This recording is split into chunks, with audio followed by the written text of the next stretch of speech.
ನಮಸ್ತೆ ವೀಕ್ಷಕರೇ, ಅಮೋಘ ವಾರ್ತೆಗಳಿಗೆ ಸ್ವಾಗತ. ನಾನು ನಂದಿನಿ. ಈಗ ಮುಖ್ಯಾಂಶಗಳು. ಸಚಿವ ಡಿ ಸುಧಾಕರ್ ಅವರ ನಿಧನಕ್ಕೆ ಮುಖ್ಯಮಂತ್ರಿಗಳ ಸಂತಾಪ. ಸುಧಾಕರ್ ಅಗಲಿಕೆಯಿಂದ ರಾಜಕೀಯ ಕ್ಷೇತ್ರಕ್ಕೆ ದೊಡ್ಡ ನಷ್ಟ ಉಂಟಾಗಿದೆ. ಮುಖ್ಯಮಂತ್ರಿ ಸಿದ್ದರಾಮಯ್ಯ ಹೇಳಿಕೆ.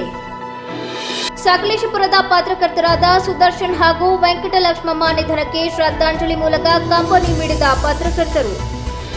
ವಾರ್ತೆಗಳ ವಿವರ. ಯೋಜನೆ ಮತ್ತು ಸಾಂಖ್ಯಿಕ ಸಚಿವ ಸುಧಾಕರ್ ಅವರ ಅಗಲಿಕೆಯಿಂದ ರಾಜಕೀಯ ಕ್ಷೇತ್ರಕ್ಕೆ ದೊಡ್ಡ ನಷ್ಟ ಉಂಟಾಗಿದೆ ಎಂದು ಮುಖ್ಯಮಂತ್ರಿ ಸಿದ್ದರಾಮಯ್ಯ ತಿಳಿಸಿದರು. ಸುಧಾಕರ್ ಅವರು ಮೂಲತಃ ಚಳ್ಳಕೆರೆಯವರು. 2008ರಿಂದ ಹಿರಿಯೂರು ಶಾಸಕರಾಗಿದ್ದರು. 2ನೇ ಬಾರಿಗೆ ಮಂತ್ರಿಯಾಗಿದ್ದ ಅವರು ಅತ್ಯಂತ ಜನಪ್ರಿಯ ವ್ಯಕ್ತಿ. ಸಮಾಜ ಕಲ್ಯಾಣ ಸಚಿವರಾಗಿಯೂ ಕೆಲಸ ಮಾಡಿದ್ದಾರೆ. ಸಹಕಾರ ಕ್ಷೇತ್ರದಲ್ಲಿಯೂ ಸಾಕಷ್ಟು ಕೊಡುಗೆ ನೀಡಿರುವ ಅವರು ಡಿಸಿಸಿ ಬ್ಯಾಂಕ್ ಅಧ್ಯಕ್ಷರೂ ಆಗಿದ್ದರು. ಅಪೆಕ್ಸ್ ಬ್ಯಾಂಕ್ ನಿರ್ದೇಶಕರಾಗಿಯೂ ಕಾರ್ಯನಿರ್ವಹಿಸಿದ್ದರು. ಸುಧಾಕರ್ ಅವರ ಚಿಕ್ಕಪ್ಪ ಜಯಣ್ಣ ಕೂಡ ಶಾಸಕರಾಗಿದ್ದವರು. ರಾಜಕೀಯ ಕ್ಷೇತ್ರದಲ್ಲಿ ಅಪಾರ ಜನಪ್ರಿಯತೆ ಗಳಿಸಿಕೊಂಡಿದ್ದು, ಚಳ್ಳಕೆರೆ ಎಸ್ಟಿ ಮೀಸಲು ಕ್ಷೇತ್ರವಾಗಿದ್ದರಿಂದ ಹಿರಿಯೂರಿನಿಂದ ಸ್ಪರ್ಧಿಸಿ ಗೆದ್ದಿದ್ದರು ಎಂದು ವಿವರಿಸಿ, ರೈತರ ಹಾಗೂ ಬಡವರ ಪರವಾಗಿ ಸಾಕಷ್ಟು ಕೆಲಸ ಮಾಡಿದ್ದು ಜನಪ್ರಿಯ ವ್ಯಕ್ತಿಯಾಗಿದ್ದರು ಎಂದು ಹೇಳಿದರು. ಸುಧಾಕರ್ ಅವರು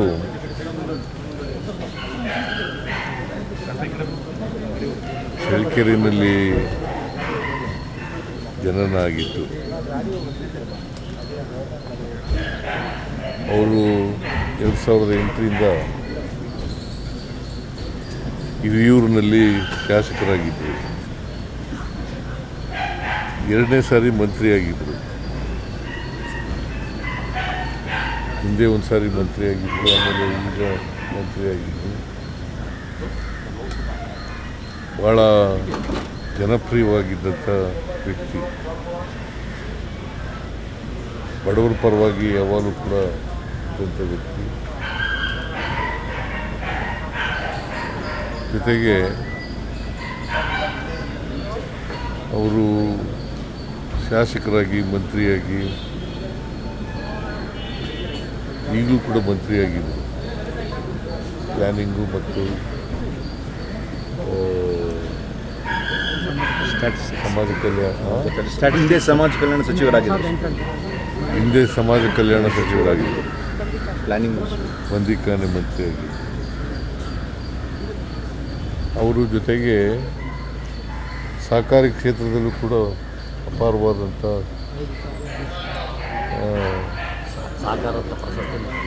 ಸಹಕಾರಿಯಾಗಿದ್ದರು. ಪ್ರಶಸ್ತಿ ಡಿಸಿಸಿ ಬ್ಯಾಂಕ್ ಅಧ್ಯಕ್ಷರಾಗಿದ್ದರು. ಅಪೆಕ್ಸ್ ಬ್ಯಾಂಕ್ ಡೈರೆಕ್ಟರ್ ಆಗಿದ್ದರು.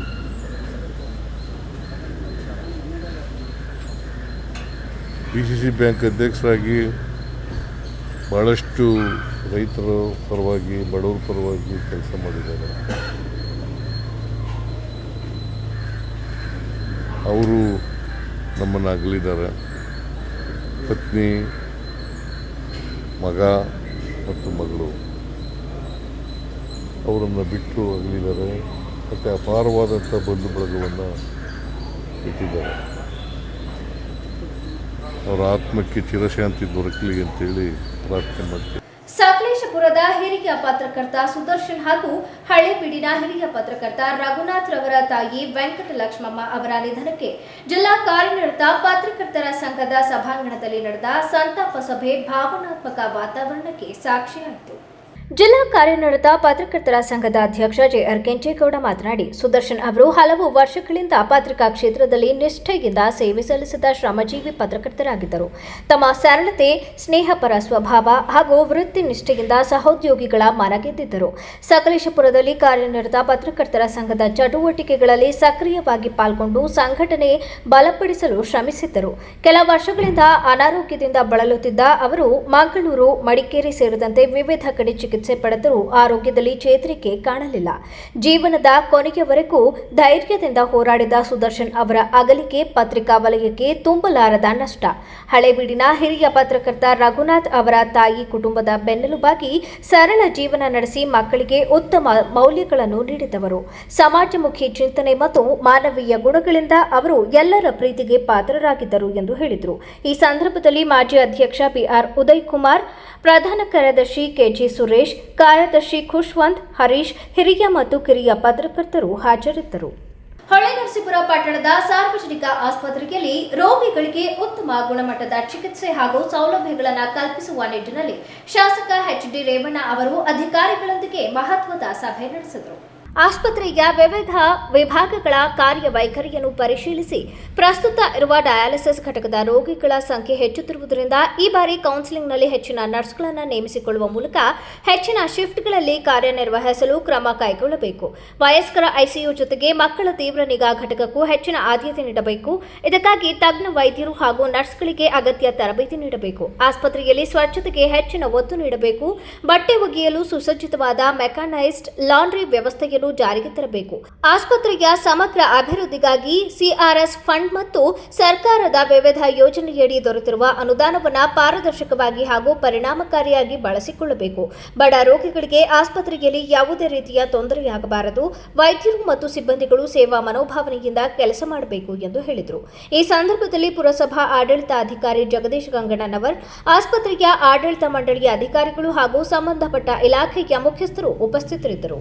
ಶಿಲ್ಪಕಲೆಗಳ ತವರೂರು ಎಂದು ಗರ್ವದಿಂದ ಹೇಳಿಕೊಳ್ಳುವ ಬೇಲೂರು ನಗರದ ಪ್ರಮುಖ ರಸ್ತೆಗಳು ಕಸದ ರಾಶಿಯಿಂದ ತುಂಬಿ ತುಳುಕುತ್ತಿದ್ದರೂ ಇದೇ ರಸ್ತೆಗಳಲ್ಲಿ ನಮ್ಮ ಜನ ನಾಯಕರು ಅಧಿಕಾರಿಗಳು ಓಡಾಡುತ್ತಿದ್ದರೂ ಅವರು ಸಹ ಗಮನಿಸದೇ ಇರುವುದು ವಿಪರ್ಯಾಸವಾಗಿದೆ. ಬೇಲೂರು ಮೂಡಿಗೆರೆ ಮುಖ್ಯ ರಸ್ತೆಗೆ ಹೊಂದಿಕೊಂಡಿರುವ ಕುವೆಂಪು ನಗರ ಹಾಗೂ ಗೋಟ್ರವಳ್ಳಿ ರಸ್ತೆ ಕಸದ ತಾಣವಾಗಿ ಮಾರ್ಪಟ್ಟಿದ್ದು ಸಾರ್ವಜನಿಕರ ಆಕ್ರೋಶಕ್ಕೆ ಕಾರಣವಾಗಿದೆ. ರಸ್ತೆ ಬದಿಯಲ್ಲಿ ದಿನೇ ದಿನೇ ಹೆಚ್ಚಾಗುತ್ತಿರುವ ಕಸದ ರಾಶಿ ಪರಿಸರವನ್ನು ಅಸ್ವಚ್ಛಗೊಳಿಸಿದ್ದು ದುರ್ವಾಸನೆಯಿಂದ ಸ್ಥಳೀಯರು ಸಂಕಷ್ಟ ಅನುಭವಿಸುತ್ತಿದ್ದಾರೆ. ವಾಹನ ಸವಾರರು, ಪಾದಚಾರಿಗಳು ಹಾಗೂ ಅಂಗಡಿ ಮಾಲೀಕರು ಪ್ರತಿದಿನ ಇದೇ ಸಮಸ್ಯೆಯನ್ನ ಎದುರಿಸುತ್ತಿದ್ದಾರೆ. ಪ್ಲಾಸ್ಟಿಕ್ ತ್ಯಾಜ್ಯ, ಹಾಳಾದ ಆಹಾರ ಪದಾರ್ಥಗಳು, ವೈದ್ಯಕೀಯ ತ್ಯಾಜ್ಯ ಸೇರಿದಂತೆ ವಿವಿಧ ರೀತಿಯ ಕಸಗಳನ್ನು ಸಾರ್ವಜನಿಕ ಸ್ಥಳದಲ್ಲೇ ಎಸೆಯಲಾಗುತ್ತಿದೆ. ಕಸದ ರಾಶಿಯ ಸುತ್ತ ಬೀದಿ ನಾಯಿಗಳು, ಹಸುಗಳು ಹಾಗೂ ಇಲಿಗಳ ಕಾಟ ಹೆಚ್ಚಾಗಿದ್ದು ರೋಗ ಹರಡುವ ಭೀತಿ ನಿರ್ಮಾಣವಾಗಿದೆ. ವಿಶೇಷವಾಗಿ ಮಕ್ಕಳ ಹಾಗೂ ವೃದ್ಧರ ಆರೋಗ್ಯದ ಮೇಲೆ ದುಷ್ಪರಿಣಾಮ ಬೀರುವ ಸಾಧ್ಯತೆ ಇದೆ. ಕುವೆಂಪು ನಗರ ಪಟ್ಟಣಕ್ಕೆ ಹೊಂದಿಕೊಂಡಿದ್ದರೂ ಪುರಸಭೆಗೆ ಸೇರಿಲ್ಲದಿರುವ ಕಾರಣ ಪುರಸಭೆಯವರು ಈ ಕಡೆ ಗಮನ ಹರಿಸುತ್ತಿಲ್ಲ. ಈ ಕಸಕ್ಕೆ ಹೊಣೆ ಯಾರು ಎನ್ನುವುದು ಸಾರ್ವಜನಿಕರ ಪ್ರಶ್ನೆಯಾಗಿದೆ. ಯುವತಿ ವಿಚಾರಕ್ಕೆ ಕಿರುಕುಳ ನೀಡುತ್ತಿದ್ದಾರೆ ಎಂದು ಆರೋಪಿಸಿ ಯುವಕನೋರ್ವ ಆಡಿಯೋ ರೆಕಾರ್ಡ್ ಮಾಡಿಟ್ಟು ರೈಲಿಗೆ ತಲೆ ಕುಟ್ಟು ಆತ್ಮಹತ್ಯೆ ಮಾಡಿಕೊಂಡಿರುವ ಘಟನೆ ಹೊಳೆನರಸೀಪುರ ತಾಲೂಕಿನ ಕಡುವಿನಕೋಟೆ ಬಳಿ ನಡೆದಿದೆ. ಹೊಳೆನರಸೀಪುರ ತಾಲೂಕಿನ ಮಾಕವಳ್ಳಿ ಗ್ರಾಮದ 26 ವರ್ಷದ ಅಭಿಷೇಕ್ ಮೃತ ಯುವಕ. ಇದೇ ಗ್ರಾಮದ ಕೆಲವು ಯುವಕರು ಯುವತಿಯೊಬ್ಬಳ ವಿಚಾರದಲ್ಲಿ ಕಿರುಕುಳ ನೀಡಿದ್ದಾರೆ. 4 ವಿರುದ್ಧ ಕಾನೂನು ಕ್ರಮ ಕೈಗೊಳ್ಳಿ ಎಂದು ಆಡಿಯೋ ರೆಕಾರ್ಡ್ ಮಾಡಿಟ್ಟು ಭಾನುವಾರ ಸಂಜೆ ರೈಲಿಗೆ ಸಿಲುಕಿ ಆತ್ಮಹತ್ಯೆಗೆ ಶರಣಾಗಿದ್ದಾನೆ. ಮೃತ ಯುವಕನ ಆಡಿಯೋ ಆಧರಿಸಿ ಪೊಲೀಸರು ಆತ್ಮಹತ್ಯೆಗೆ ಪ್ರಚೋದನೆ ಕೇಸ್ ದಾಖಲಿಸಿಕೊಂಡಿದ್ದಾರೆ. ಪುರಸಭೆಯಲ್ಲಿ ಕಾಂಗ್ರೆಸ್ ಪಕ್ಷಕ್ಕೆ ಸ್ಪಷ್ಟ ಬಹುಮತವಿದ್ದರೂ ಜೆಡಿಎಸ್ ಹಾಗೂ ಬಿಜೆಪಿ ಪಕ್ಷಗಳ ಬೆಂಬಲದೊಂದಿಗೆ 23ನೇ ವಾರ್ಡಿನ ಸದಸ್ಯ ಅಕ್ರಮ್ ಶರೀಫ್ ಅವರು ಇಂದು ಪುರಸಭೆಯ ನೂತನ ಅಧ್ಯಕ್ಷರಾಗಿ ಆಯ್ಕೆಯಾದರು. ಅಧ್ಯಕ್ಷ ಸ್ಥಾನಕ್ಕೆ ನಡೆದ ಚುನಾವಣೆಯಲ್ಲಿ ಅಕ್ರಮ್ ಪಾಷಾ ಅವರು ಒಬ್ಬರೇ ನಾಮಪತ್ರ ಸಲ್ಲಿಸಿದ್ದರಿಂದ ಚುನಾವಣಾಧಿಕಾರಿಗಳು ತಹಸೀಲ್ದಾರ್ ಶ್ರೀಧರ್ ಕಂಕನವಾಡಿ ಅವರನ್ನು ಅವಿರೋಧವಾಗಿ ಆಯ್ಕೆಯಾದರು ಎಂದು ಘೋಷಿಸಿದರು. ಇಂದು ಪುರಸಭೆ ಅಧ್ಯಕ್ಷ ಸ್ಥಾನಕ್ಕೆ ಚುನಾವಣೆ ನಿಗದಿಯಾಗಿತ್ತು. 23 ಸದಸ್ಯರ ಪೈಕಿ ಕಾಂಗ್ರೆಸ್ ಪಕ್ಷದ 17 ಸದಸ್ಯರು, ಜೆಡಿಎಸ್ನ 5 ಸದಸ್ಯರು ಹಾಗೂ ಬಿಜೆಪಿಯ 1 ಸದಸ್ಯರು ಆಯ್ಕೆಯಾಗಿದ್ದರು. ಈ ಹಿಂದೆ ಅಧ್ಯಕ್ಷರಾಗಿದ್ದ ಎಆರ್ ಅಶೋಕ್ ಅವರು ರಾಜೀನಾಮೆ ನೀಡದೆ ನ್ಯಾಯಾಲಯದ ಮೊರೆ ಹೋಗಿದ್ದರಿಂದ 15ನೇ ವಾರ್ಡಿನ ಉಷಾ ಸತೀಶ್ ಅವರು ಸುಮಾರು 11 ತಿಂಗಳುಗಳ ಕಾಲ ಪ್ರಭಾರ ಅಧ್ಯಕ್ಷರಾಗಿ ಕಾರ್ಯನಿರ್ವಹಿಸಿದ್ದರು. ಬಳಿಕ ಅಶೋಕ್ ಅವರು ನ್ಯಾಯಾಲಯದಲ್ಲಿದ್ದ ಪ್ರಕರಣವನ್ನು ವಾಪಸ್ ಪಡೆದ ಹಿನ್ನೆಲೆ ಮೇ 11ರಂದು ಅಧ್ಯಕ್ಷರ ಚುನಾವಣೆಯನ್ನು ಘೋಷಿಸಲಾಗಿತ್ತು. ಬಹುತೇಕ ಅಕ್ರಮ್ ಪಾಷಾ ಅವರ ಆಯ್ಕೆ ಖಚಿತ ಎಂಬ ವಾತಾವರಣವಿದ್ದರೂ ಕಾಂಗ್ರೆಸ್ ಪಕ್ಷದ ಕೆಲ ಸದಸ್ಯರ ಅಸಮಾಧಾನದ ಹಿನ್ನೆಲೆ ಬಹುಮತಕ್ಕೆ ಅಗತ್ಯವಿದ್ದ 13 ಸದಸ್ಯರ ಬೆಂಬಲ ಪಡೆಯಲು ಜೆಡಿಎಸ್ ಹಾಗೂ ಬಿಜೆಪಿ ಸದಸ್ಯರ ವಿಶ್ವಾಸವನ್ನ ಪಡೆದುಕೊಂಡು ಅವರು ಅಧ್ಯಕ್ಷರಾಗಿ ಆಯ್ಕೆಯಾದರು.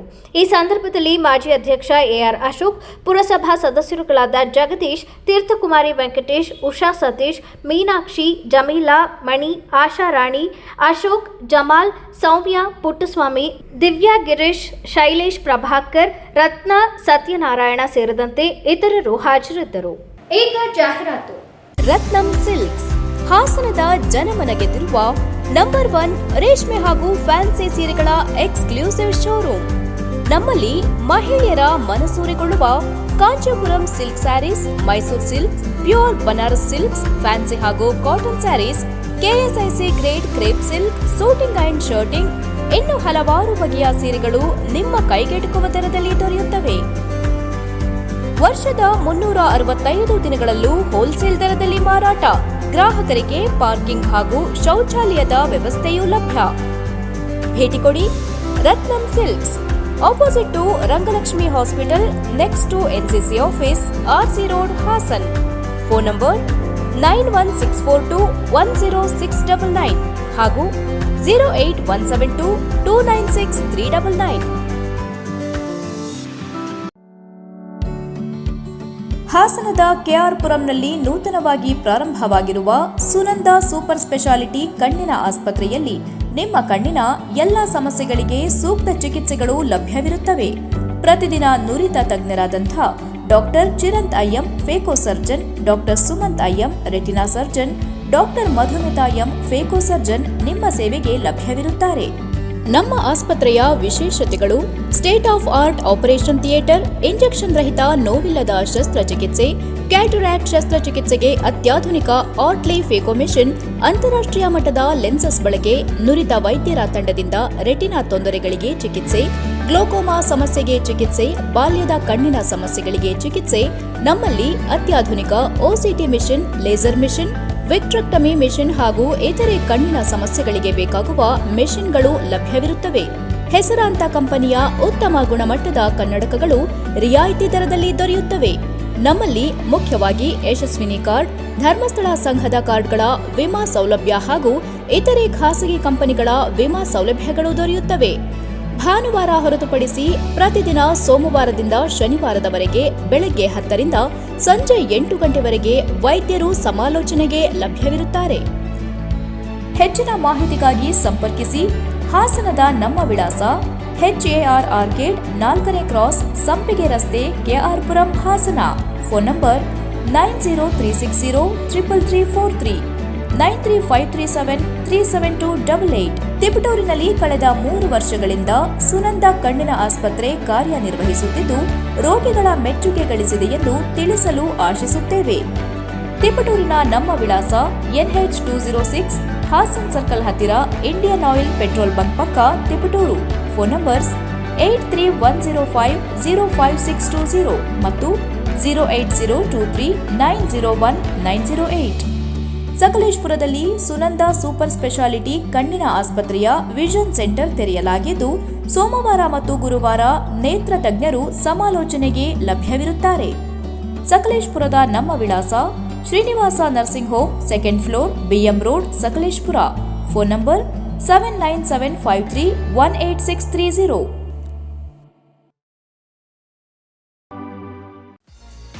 ಅಧ್ಯಯನ ಪದವಿ ಪೂರ್ವ ಕಾಲೇಜು ಹಾಸನ ಉತ್ಕೃಷ್ಟ ಗುಣಮಟ್ಟದ ಶಿಕ್ಷಣದೊಂದಿಗೆ ವಿದ್ಯಾರ್ಥಿಗಳ ಭವಿಷ್ಯದ ಭದ್ರ ಬುನಾದಿಗೆ ಸಹಕಾರಿಯಾಗಿರುವ ನಮ್ಮ ಕಾಲೇಜು ತನ್ನ 3ನೇ ವರ್ಷಕ್ಕೆ ಪಾದಾರ್ಪಣೆ ಮಾಡುತ್ತಿರುವುದು ನಮ್ಮೆಲ್ಲರಿಗೂ ಸಂತಸದ ವಿಷಯ. ಅಧ್ಯಯನ ಪದವಿ ಪೂರ್ವ ಕಾಲೇಜಿನಲ್ಲಿ ವಿಜ್ಞಾನ ವಿಭಾಗದಲ್ಲಿ PCMB, PCMC ಮಾತ್ರವಲ್ಲದೆ ವಾಣಿಜ್ಯ ವಿಭಾಗದಲ್ಲಿ CEBA ಕೋರ್ಸ್ಗಳು ಸಹ ಲಭ್ಯವಿದೆ. ವಿದ್ಯಾರ್ಥಿಗಳ ಸರ್ವತೋಮುಖ ಶಿಕ್ಷಣದ ಅಭಿವೃದ್ಧಿಗಾಗಿ ಮೂಲ ಶಿಕ್ಷಣದೊಂದಿಗೆ KCET, NEET, JEE ಕೋರ್ಸ್ಗಳ ಜೊತೆಗೆ ಸಾಫ್ಟ್ವೇರ್ ಡೆವಲಪ್ಮೆಂಟ್, ಬ್ಯಾಂಕಿಂಗ್ ಕೋರ್ಸ್ಗಳು ಹಾಗೂ CA ಫೌಂಡೇಶನ್ ತರಬೇತಿಯನ್ನ ನೀಡಲಾಗುವುದು. ಜೊತೆಗೆ ಕಲೆ, ನಾಟಕ, ಕ್ರೀಡೆ, ಸ್ಕೌಟ್ಸ್ ಅಂಡ್ ಗೈಡ್ಸ್, ವ್ಯಕ್ತಿತ್ವ ವಿಕಸನ, ಸಂಸ್ಕೃತಿಗಳ ಆಚರಣೆ, ರಸ್ತೆ ಸುರಕ್ಷತಾ ಕಾರ್ಯಕ್ರಮ, ಮಹಿಳಾ ಸಬಲೀಕರಣ, ಕಣ್ಣು ಮತ್ತು ಆರೋಗ್ಯ ತಪಾಸಣಾ ಶಿಬಿರಗಳು, ಗಿಡ ನೆಡುವ ಕಾರ್ಯಕ್ರಮಗಳು ಹಾಗೂ ಸೈಬರ್ ಕ್ರೈಮ್ ಜಾಗೃತಿಯಂತಹ ವಿವಿಧ ಕಾರ್ಯಕ್ರಮಗಳನ್ನು ಹಮ್ಮಿಕೊಂಡಿದ್ದೇವೆ. ಅತ್ಯುತ್ತಮ ಅಂಕಗಳನ್ನು ಗಳಿಸಿದ ವಿದ್ಯಾರ್ಥಿಗಳಿಗೆ ಸ್ಕಾಲರ್ಶಿಪ್ ಕೂಡ ಲಭ್ಯವಿದೆ. ನುರಿತ ಉಪನ್ಯಾಸಕರು ಹಾಗೂ ಸುಸಜ್ಜಿತ ಲ್ಯಾಬ್ಗಳನ್ನು ಒಳಗೊಂಡಿರುವ ನಮ್ಮ ಅಧ್ಯಯನ ಪದವಿ ಪೂರ್ವ ಕಾಲೇಜಿನಲ್ಲಿ ವಿದ್ಯಾರ್ಥಿಗಳಿಗೆ ಪ್ರತ್ಯೇಕವಾದ ಹಾಸ್ಟೆಲ್ನ ವ್ಯವಸ್ಥೆ ಕೂಡ ಲಭ್ಯವಿದೆ. 2026-27ನೇ ಶೈಕ್ಷಣಿಕ ಸಾಲಿಗೆ ದಾಖಲಾತಿಗಳು ಪ್ರಾರಂಭವಾಗಿದ್ದು ವಿದ್ಯಾರ್ಥಿಗಳ ಉಜ್ವಲ ಭವಿಷ್ಯದ ಕನಸಿನ ಮೊದಲ ಹೆಜ್ಜೆ ನಮ್ಮ ಅಧ್ಯಯನ ಪದವಿ ಪೂರ್ವ ಕಾಲೇಜು. ದಾಖಲಾತಿಗಾಗಿ ಹಿಂದೆ ಸಂಪರ್ಕಿಸಿ. ಅಧ್ಯಯನ ಪದವಿ ಪೂರ್ವ ಕಾಲೇಜು, ವಿದ್ಯಾನಗರ, ಹಾಸನ. ಕಾಂಟ್ಯಾಕ್ಟ್ 9019526599. ಗುಣಮಟ್ಟದ ಶಿಕ್ಷಣ, ಶಿಸ್ತು ಮತ್ತು ಸಂಸ್ಕಾರದ ಕಲಿಕೆಗೆ ಮತ್ತೊಂದು ಹೆಸರೇ ಚಿಕ್ಕಮಗಳೂರಿನ ಸೆಂಟ್ ಮೇರಿಸ್ ಪದವಿ ಪೂರ್ವ ಕಾಲೇಜು. 10 ಎಕರೆ ವಿಶಾಲವಾದ ಪರಿಸರ ಸ್ನೇಹಿ ಆವರಣ, ವಿಶ್ವದರ್ಜೆಯ ಪ್ರಯೋಗಾಲಯಗಳು, ನೈಸರ್ಗಿಕವಾಗಿ ನಿರ್ಮಿಸಿರುವ ವಿಶಾಲವಾದ ಶಾಲಾ ಕೊಠಡಿಗಳು, ಬಾಲಕ ಬಾಲಕಿಯರಿಗೆ ಪ್ರತ್ಯೇಕ ಹಾಸ್ಟೆಲ್ ವ್ಯವಸ್ಥೆ, 400 ಜನರು ಒಟ್ಟಿಗೆ ಕುಳಿತು ಊಟ ಮಾಡಬಹುದಾದ ಡೈನಿಂಗ್ ಹಾಲ್, ಅತ್ಯಂತ ಅನುಭವಿ ನುರಿತ ಶಿಕ್ಷಕರ ವೃಂದ, ಹೀಗೆ ಎಲ್ಲ ಮೂಲಭೂತ ವ್ಯವಸ್ಥೆಗಳಿಂದ ವಿದ್ಯಾರ್ಥಿಗಳ ಸೇವೆಗೆ ಸಕಲ ರೀತಿಯಿಂದಲೂ ಕಾಲೇಜು ಸಜ್ಜುಗೊಂಡಿದೆ. ವಿಜ್ಞಾನ ಮತ್ತು ವಾಣಿಜ್ಯ ವಿಭಾಗಗಳಲ್ಲಿ ಸ್ಪರ್ಧಾತ್ಮಕ ಕೋರ್ಸ್ಗಳಾದ ಸಿಇಟಿ, ನೀಟ್, ಜೆಇಇ, ನಾಟಾ ಮತ್ತು ಸಿಎ ಫೌಂಡೇಶನ್ ಕೋರ್ಸ್ಗಳಿಗೆ ಅನುಭವಿ ಉಪನ್ಯಾಸಕರಿಂದ ಬೋಧನಾ ಕಾರ್ಯ ನಡೆಯುತ್ತಿದ್ದು, ಮಕ್ಕಳಿಗೆ ಉತ್ತಮ ಶಿಕ್ಷಣ ನೀಡುವತ್ತ ಸಂಸ್ಥೆಯು ದಾಪುಗಾಲ ನೀಡುತ್ತಿದ್ದು, ಇಂದು ಜಿಲ್ಲೆ ಮಾತ್ರವಲ್ಲದೆ ಹೊರ ಜಿಲ್ಲೆಗಳಿಂದಲೂ ಅಪಾರವಾದ ಕೀರ್ತಿ ಮತ್ತು ಸಾಧನೆಗೆ ಸಂಸ್ಥೆ ಹೆಸರುವಾಸಿಯಾಗಿದೆ. ಆಸಕ್ತರು ವಿವರಗಳಿಗಾಗಿ ಹಿಂದೆ ಸಂಪರ್ಕಿಸಿ ಮಾಹಿತಿ ಪಡೆಯಬಹುದಾಗಿದೆ. Contact 6360539736. 100 ವರ್ಷಗಳು 100 ದಿನಗಳು ಮೇಕಿಂಗ್ ಶುಲ್ಕದಲ್ಲಿ 100% ರಿಯಾಯಿತಿ. Bhima legacy fest 100 days offer. ಚಿನ್ನ, ಬೆಳ್ಳಿ ಮತ್ತು ವಜ್ರದ ಮೇಲಿನ ಮೇಕಿಂಗ್ ಶುಲ್ಕದಲ್ಲಿ 100% ವರೆಗೆ ರಿಯಾಯಿತಿ ಪಡೆಯಿರಿ. ಮತ್ತು ಪ್ರತಿ 1 ಲಕ್ಷ ರೂಪಾಯಿ ಮೌಲ್ಯದ ವಜ್ರದ ಮೇಲೆ 24 ಕ್ಯಾರೆಟ್ ಚಿನ್ನದ ಬಾರ್ ಉಚಿತವಾಗಿ ಪಡೆಯಿರಿ. ಎಲ್ಲಾ ಭೀಮಾ ಮಳಿಗೆಗಳಲ್ಲಿ ಲಭ್ಯ. ಷರತ್ತುಗಳು ಅನ್ವಯ. ಗೋಮತಿ ಕಲ್ಯಾಣ ಮಂಟಪ 14 ವಸಂತಗಳನ್ನು ಪೂರೈಸಿ 15ನೇ ವರ್ಷಕ್ಕೆ ಪಾದಾರ್ಪಣೆ ಮಾಡುತ್ತಿರುವ ನಮ್ಮ ಗೋಮತಿ ಕಲ್ಯಾಣ ಮಂಟಪವನ್ನ ಹೊಚ್ಚ ಹೊಸ ರೂಪದಲ್ಲಿ ನಿಮ್ಮ ಮುಂದೆ ಪ್ರಸ್ತುತಪಡಿಸುತ್ತಿದ್ದೇವೆ. ಅತ್ಯಾಧುನಿಕವಾಗಿ ನವೀಕರಣಗೊಂಡ ಕಲ್ಯಾಣ ಮಂಟಪದಲ್ಲಿ 1200 ಜನರು ಕೂರಬಹುದಾದಂತಹ ಬ್ಯಾಂಕ್ವೆಟ್ ಹಾಲ್ ಹಾಗೂ 700 ಜನರು ಊಟ ಮಾಡಬಹುದಾದ ಡೈನಿಂಗ್ ಹಾಲ್ ಇದ್ದು, ಮದುವೆ, ಬೀಗರ ಔತಣ, ನಾಮಕರಣ ಮತ್ತು ಎಲ್ಲ ಶುಭ ಸಮಾರಂಭಗಳಿಗೆ ಸಸ್ಯಾಹಾರಿ ಮತ್ತು ಮಾಂಸಾಹಾರಿ ಔತಣಗಳಿಗೆ ಹಾಲ್ ಅನ್ನ ನೀಡಲಾಗುತ್ತದೆ. 4 ಎಕರೆಗೂ ಅಧಿಕ ಜಾಗದಲ್ಲಿ ವಾಹನಗಳಿಗೆ ಉತ್ತಮವಾದ ಪಾರ್ಕಿಂಗ್ ವ್ಯವಸ್ಥೆ ಸಹ ಲಭ್ಯವಿದೆ. ನಿಮ್ಮ ಕುಟುಂಬದ ಸುಂದರ ಕಾರ್ಯಕ್ರಮಗಳನ್ನ ಅತ್ಯುತ್ತಮ ಕ್ಷಣಗಳನ್ನಾಗಿ ಮಾರ್ಪಾಡಾಗಿಸಲು ಒಂದು ಒಳ್ಳೆಯ ಜಾಗ, ಅದುವೇ ನಮ್ಮ ಗೋಮತಿ ಕಲ್ಯಾಣ ಮಂಟಪ. ಗೋಮತಿ ಕಲ್ಯಾಣ ಮಂಟಪ, ಕೋಟ್ ಹೊಸ ಬಸ್ ನಿಲ್ದಾಣದ ಹತ್ತಿರ, ಚನ್ನಪಟ್ಟಣ ಬಡಾವಣೆ, ಹೊಳೆನರಸೀಪುರ ರಸ್ತೆ, ಹಾಸನ. ಬುಕಿಂಗ್ ಹಾಗೂ ಹೆಚ್ಚಿನ ಮಾಹಿತಿಗಾಗಿ ಸಂಪರ್ಕಿಸಿ 9484272261 ಮತ್ತು 8970568666. ಮತ್ತೊಮ್ಮೆ ಅಮೋಘ ವಾರ್ತೆಗಳಿಗೆ ಸ್ವಾಗತ. ಅಪಘಾತದಲ್ಲಿ ಗಂಭೀರ ಗಾಯಗೊಂಡು ಸಾಯುವ ಹಂತ ತಲುಪಿದ ಯುವಕನಿಗೆ ನಗರದ ಜನಪ್ರಿಯ ಆಸ್ಪತ್ರೆಯ ವೈದ್ಯರು ಶಸ್ತ್ರಚಿಕಿತ್ಸೆ ನಡೆಸಿ ಜೀವ ಉಳಿಸಿದ್ದಾರೆ. ಈ ಕುರಿತು ಮಾತನಾಡಿದ ಆಸ್ಪತ್ರೆಯ ಮುಖ್ಯಸ್ಥರು, ಕೀಲು ಮತ್ತು ಮೂಳೆ ತಜ್ಞ ಡಾಕ್ಟರ್ ವಿಕೆ ಅಬ್ದುಲ್ ಬಶೀರ್ ಅವರು, ಅಪಘಾತದ ನಂತರ ಯುವಕನ ಮೈಕೈ ತುಂಬೆಲ್ಲ ರಕ್ತ ತುಂಬಿದ್ದು ದೃಶ್ಯ ಭೀಕರವಾಗಿತ್ತು. ಕಲ್ಲು, ಮಣ್ಣು ಮೆದುಳಿನ ಪದರ ಸೇರಿತ್ತು. ಹೃದಯ ಬಡಿತವೂ ನಿಂತಿದ್ದು, ನಾಡಿ ಮಿಡಿತ ಕೂಡ ಇರಲಿಲ್ಲ. ತಕ್ಷಣ ಹೃದಯಕ್ಕೆ ವಿದ್ಯುತ್ ಚಾಲಿತ ಡಿಫಿಬ್ರಿಲೇಟರ್ ಯಂತ್ರ ಉಪಯೋಗಿಸಿ ಹೃದಯ ಬಡಿತ ಬರುವ ಹಾಗೆ ಮಾಡಿ ಮತ್ತು 8 ರಿಂದ 10 ಬಾಟಲ್ ರಕ್ತವನ್ನ ನೇರವಾಗಿ ಹೃದಯಕ್ಕೆ ಪೈಪ್ ಹಾಕಿ ನೀಡಲಾಯಿತು. ನಂತರ ಸಣ್ಣ ಭರವಸೆಯೊಂದಿಗೆ ಪೋಷಕರ ಅನುಮತಿ ಪಡೆದು ಶಸ್ತ್ರಚಿಕಿತ್ಸೆ ಮಾಡಲಾಯಿತು. 3 ವಾರಗಳ ಕೃತಕ ಉಸಿರಾಟದ ಯಂತ್ರದಲ್ಲಿದ್ದು 5 ರಿಂದ 6 ಶಸ್ತ್ರಚಿಕಿತ್ಸೆಯ ನಂತರ ಪುನರ್ಜನ್ಮ ಪಡೆದರು. ಇದೀಗ ಯುವಕ ಎಂದಿನಂತಾಗಿದ್ದಾರೆ. ಹಿರಿಯ ನರರೋಗ ಶಸ್ತ್ರಚಿಕಿತ್ಸಕರಾದ ಡಾಕ್ಟರ್ ಶ್ರೀ ಚೈತನ್ಯ, ಡಾಕ್ಟರ್ ಹರ್ಷ ಸುರೇಶ್, ಅರವಳಿಕೆ ತಜ್ಞರಾದ ಡಾಕ್ಟರ್ ಸುಹಾಸ್, ಐಸಿಯು ತಜ್ಞರಾದ ಡಾಕ್ಟರ್ ಮನೋಜ್ ಮತ್ತು ಸಿಬ್ಬಂದಿ ಸಹಕಾರದಿಂದ ಸಾಧ್ಯವಾಯಿತು ಎಂದು ಹೇಳಿದರು. ದ್ವಿಚಕ್ರ ವಾಹನದಲ್ಲಿ ರಸ್ತಾಪಘಾತದಿಂದ ಒಬ್ಬ 17-18 ವರ್ಷದ ಒಂದು ಹುಡುಗ ಬಂದಿದ್ದ. ಬರುವಾಗ ಅವನಿಗೆ ಹಾರ್ಟ್ ಕೂಡ ಹೊಡಿತಾ ಇರಲಿಲ್ಲ, BP ಕೂಡ ಸಿಗ್ತಾ ಇರಲಿಲ್ಲ. ಅವನ ಮೆದುಳಿನ ಹೊರಗಡೆ ಭಾಗ ಅಂದರೆ ಮೆದುಳಿನ ಈ ತಲೆ ಬುರುಡೆ ಸಂಪೂರ್ಣ ಪುಡಿ ಪುಡಿಯಾಗಿದ್ದು, ಮೂಳೆಗಳು ಎದುರುಗಡೆ ಮೂಳೆಗಳೆಲ್ಲ ಬಿದ್ದೋಗಿ ಮೆದುಳು ಸಂಪೂರ್ಣವಾಗಿ ಹೊರಗಡೆ ಬಂದಿತ್ತು. ತಕ್ಷಣ ಅವನಿಗೆ ಉಸಿರಾಡದ ಕಾರಣ ನಾವು ಟ್ಯೂಬ್ ಹಾಕಿ ವೆಂಟಿಲೇಟರಲ್ಲಿ ಹಾಕಿಬಿಟ್ಟು ಏನಿದೆ ಇಂಜೆಕ್ಷನ್ ಎಲ್ಲ ಕೊಟ್ಟು ರಕ್ತಗಳನ್ನು ಕೊಟ್ಟು ರಕ್ತವನ್ನು ಇಂಪ್ರೂವ್ ಮಾಡುವಂತಹ ಗ್ಲುಕೋಸ್ಗಳನ್ನು ಕೊಟ್ಟು ಹಾರ್ಟನ್ನು ಕೂಡ ನಾವು ಏನಿದೆ ಮತ್ತೆ ನಾವು CPR ಅಂತ ಏನು ಹೇಳ್ತೀವಿ, ಹಾರ್ಟನ್ನು ಒತ್ತಿ ಹೃದಯವನ್ನು ಮತ್ತೆ ಸ್ಟಾರ್ಟ್ ಮಾಡಿಬಿಟ್ಟು ಪೇಷಂಟ್ಗಳಿಗೆ ಹಾರ್ಟ್ ಹೊಡೆಯೋಂಗೆ ಮಾಡಿ BP ಇಂಪ್ರೂವ್ಮೆಂಟ್ ಹಂಗೆ ಮಾಡಿಬಿಟ್ಟು ಈ ಮೆದುಳು ಏನು ಹೊರಗಡೆ ಬಂದಿತ್ತು ಸಂಪೂರ್ಣವಾಗಿ ಹೊರಗಡೆ ಬಂದು ಕಾಣ್ತಾ ಇತ್ತು. ಅವರಿಗೆ ಪೇಷಂಟ್ ಕಡೆಯವರಿಗೆ, ರೋಗಿಯ ಕಡೆಯವರಿಗೆ ಸಂಪೂರ್ಣ ನಾವು 90 ಶತಮಾನ ಉಳಿಯೋ ಸಾಧ್ಯತೆ ಇಲ್ಲ, 1 ಶತಮಾನ ಉಳಿಯೋ ಸಾಧ್ಯತೆ ಇದೆ ಅಂತ ಹೇಳಿದಾಗ ಅವರು ಸಂಪೂರ್ಣ ಒಪ್ಪಿಗೆ ಕೊಟ್ಬಿಟ್ಟು, ಡಾಕ್ಟ್ರೇ ನೀವು ನಿಮ್ಮ ಕೆಲಸ ಮಾಡಿ, ಇರುವಂತಹ ಮೂಳೆ ಪುಡಿಗಳು ಜೊತೆಯಲ್ಲಿ ಕಲ್ಲು ಮಣ್ಣು ಎಲ್ಲ ಮೆದುಳಲ್ಲಿ ಹೋಗಿತ್ತು, ಅದೆಲ್ಲ ಕ್ಲೀನ್ ಮಾಡಿ ಮೆದುಳನ್ನು ತಲೆ ಒಳಗಡೆ ಹಾಕಿಬಿಟ್ಟು ಆ ಮೆದುಳಿನ ಹೊರಗಡೆ ಪದರವನ್ನು ನಿಧಾನವಾಗಿ ಕ್ಲೀನಾಗಿ ಹೊಳೆದು ಅವನನ್ನು ಸುಮಾರು 15-20 ದಿನಗಳ ಕಾಲ ವೆಂಟಿಲೇಟ್ರಲ್ಲಿ ಹಾಕಿ ಅವನನ್ನು ಮತ್ತೆ ದೇವರ ದಯದಿಂದ ಅವನು ವೆಂಟಿಲೇಟ್ರಿಂದ ಹೊರಗಡೆ ಬಂದು ಇವಾಗ ಅವನು ಏನಾಗಿದ್ದೇನೆ ಅಂದರೆ ನಡೀತಾ ಇದ್ದಾನೆ, ಜೊತೆಯಲ್ಲಿ ನಾರ್ಮಲ್ ಆಗಿ ಮಾತಾಡ್ತಾನೆ ಅಂದರೆ ಇದು ಒಂದು ತುಂಬ ಅಪರೂಪದ ಒಂದು ಘಟನೆ. ಯಾರು ಪೇಷಂಟ್ ಕಡೆ ಜೊತೆಯಲ್ಲಿ ಬರ್ತಾರೆ ಅವಾಗ ಸಂಪೂರ್ಣ ಏನು ಸಹಕಾರ ವೈದ್ಯರಿಗೆ ಕೊಡಬೇಕಂತೇಳಿ ಈ ಸಂದರ್ಭದಲ್ಲಿ ನಾನು ಸಾರ್ವಜನಿಕರಿಗೆ ಹೇಳೋದು ಇಷ್ಟಪಡ್ತಾ ಇದ್ದೀನಿ. ಬೇಲೂರು ತಾಲೂಕು ಪಂಚಾಯಿತಿ ಅಂಗಡಿ ಮಳಿಗೆಗಳ ಹರಾಜು ಪ್ರಕ್ರಿಯೆಯನ್ನ ಸಾರ್ವಜನಿಕರ ಒತ್ತಾಯದ ಮೇರೆಗೆ ಸಂಪೂರ್ಣ ಪಾರದರ್ಶಕವಾಗಿ ನಡೆಸಲಾಗಿದೆ ಎಂದು ತಾಲೂಕು ಪಂಚಾಯಿತಿ ಇಒ ಸತೀಶ್ ತಿಳಿಸಿದರು. ಜನರ ಬಹಳ ನಿರೀಕ್ಷೆ ತಾಲೂಕು ಪಂಚಾಯಿತಿ ಅಂಗಡಿ ಮಳಿಗೆಗಳನ್ನು ಸಾರ್ವಜನಿಕವಾಗಿ ಬಹಿರಂಗವಾಗಿ ಪಾರದರ್ಶಕವಾಗಿ ಹರಾಜು ಮಾಡಬೇಕು ಜನರ ಒತ್ತಾಯ ಇತ್ತು. ಆ ಪ್ರಕಾರವಾಗಿ ನಾವು ಈ ಹಿಂದೆ ನಮಗೆ ಬಾಡಿಗೆಯನ್ನು ಪಡೆದಂಥ ಎಲ್ಲ ಬಾಡಿಗೆದಾರರನ್ನು ಖಾಲಿಯಾದಂಥ ಎಲ್ಲ ಅಂಗಡಿ ಮಳಿಗೆಗಳನ್ನು ನಾವು ಹರಾಜು ಮಾಡಿದ್ದೇವೆ. 7ನೇ ತಾರೀಕು ಲೈವ್ ಬಿಟ್ಟಿಂಗ್ ಮಾಡಿ ಹರಾಜು ಮಾಡಿದ್ದೇವೆ. ಈ ಹರಾಜಿನಲ್ಲಿ ಒಟ್ಟು 16 ಅಂಗಡಿ ಮಳಿಗೆಗಳನ್ನು ನಾವು ಹರಾಜಿಗೆ ಇಟ್ಟಿದ್ದು. ಅದರಲ್ಲಿ 3 ಪರಿಶಿಷ್ಟ ಜಾತಿಗೆ, 1 ಪರಿಶಿಷ್ಟ ಪಂಗಡಕ್ಕೆ ಮತ್ತು 1 ಅಂಗವಿಕಲ ಮೀಸಲಿಟ್ಟು ನಾವು ಅಂಗಡಿ ಮಳಿಗೆಗಳನ್ನು ಹರಾಜು ಮಾಡಿದ್ವಿ. ಭಾಳ ಅಭೂತಪೂರ್ವವಾದಂಥ ರೆಸ್ಪಾನ್ಸ್ ನಮಗೆ ಲೈವ್ ಬಿಟ್ಟಿಂಗಲ್ಲಿ ಬಂದಿದೆ. 11,000ದಿಂದ ಹಿಡಿದು 55,600 ರೂಪಾಯಿವರೆಗೆ ಮಳಿಗೆಗಳು ಹರಾಜಾಗಿದೆ. ಒಟ್ಟು 16 ಮಳಿಗೆಯಿಂದ ನಮಗೆ ಒಂದು ತಿಂಗಳಿಗೆ 4,04,000 ರೂಪಾಯಿ ಬಾಡಿಗೆ ಬರ್ತದೆ. ಒಂದು ವರ್ಷಕ್ಕೆ 50 ಲಕ್ಷ ರೂಪಾಯಿ ನಮಗೆ ಬಾಡಿಗೆಯಿಂದ ಬರ್ತದೆ. ಮತ್ತು ಈಗ ತತ್ಕ್ಷಣದಲ್ಲಿ ನಮಗೆ ಸುಮಾರು 54 ಲಕ್ಷ ಡೆಪಾಸಿಟ್ ರೂಪದಲ್ಲಿ ಒಂದೇ ಬಾರಿ ತಾಲೂಕು ಪಂಚಾಯತಿಗೆ ಬರ್ತದೆ ಆದಾಯ. ಇನ್ನು ಏನು ನಮಗೆ ಹರಾಜಾಗದೆ 4 ಅಂಗಡಿ ಮಳಿಗೆಗಳಿದೆ ಅದನ್ನು ಕೂಡ ಶೀಘ್ರವಾಗಿ ನಾವು ಹರಾಜನ್ನು ಮಾಡಿ ಅದನ್ನು ಕೂಡ ಸಾರ್ವಜನಿಕರಿಗೆ ಬಹಿರಂಗವಾಗಿ ಹರಾಜು ಮಾಡ್ತೇವೆ. ಒಟ್ಟಾರೆ ಮುಂದಿನ ದಿನಗಳಲ್ಲಿ ತಾಲೂಕು ಪಂಚಾಯಿತಿಯ ಆದಾಯವನ್ನು 1 ಕೋಟಿಗೆ ತೆಗೆದುಕೊಂಡು ಹೋಗಬೇಕು ಅನ್ನೋದು ನಮ್ಮ ಉದ್ದೇಶ. ಇದೇ ರೀತಿ ಬೇರೆ ಕಡೆ ಇರ್ತಕ್ಕಂಥ ನಮ್ಮ ಅಂಗಡಿ ಮಳಿಗೆಗಳನ್ನು ಖಾಲಿ ಮಾಡಿಸಿ ಹರಾಜು ಮಾಡಿದಲ್ಲಿ ನಾವು 1 ಕೋಟಿ ಏನು ನಮ್ಮ ಆದಾಯದ ಗುರಿ ಇಟ್ಕೊಂಡಿದ್ದೀವಿ ಅದನ್ನು ಸಾಧಿಸಲಿಕ್ಕೆ ಸಾಧ್ಯ ಆಗುತ್ತೆ.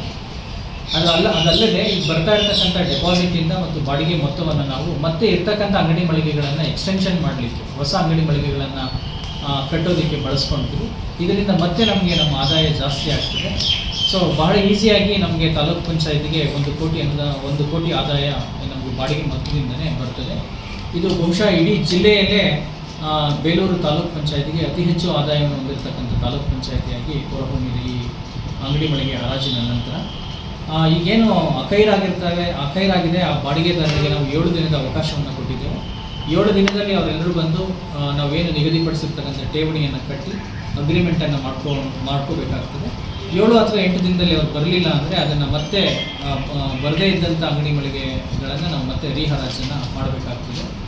ಸೊ ಹಾಗಾಗಿ ಎಲ್ಲ ಬಾಡಿಗೆದಾರರಲ್ಲಿ ಈ ಮಾಧ್ಯಮದ ಮೂಲಕ ನನ್ನ ಮನವಿ ಏನಂದರೆ ದಯವಿಟ್ಟು ಎಲ್ಲರೂ 7 ದಿನದ ಒಳಗಾಗಿ ಬಂದು ಅಂದರೆ 15ನೇ ತಾರೀಕು ಒಳಗಡೆ ಬಂದು ಅವರೆಲ್ಲರೂ ಅಗ್ರಿಮೆಂಟನ್ನು ಮಾಡ್ಕೋಬೇಕು.